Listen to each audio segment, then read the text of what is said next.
one of the things that we don't talk about as much is that, there's a really strong normative and political side to implementing anything. And so the evidence that people want comes often with a user agenda. And that's something that as researchers, we can be more or less comfortable with. We can have honest and candid conversations about. But I was having a conversation with somebody from a government institution who was really interested in pushing for greater gender equality and inclusion in peace agreements, for example.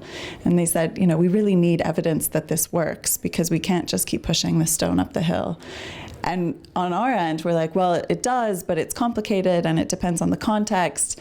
And they're like, yes, we're both on the same page in terms of wanting women to be included because inclusive agreements are actually more durable, they're more effective, but they also have important sort of normative bases for gender inclusion.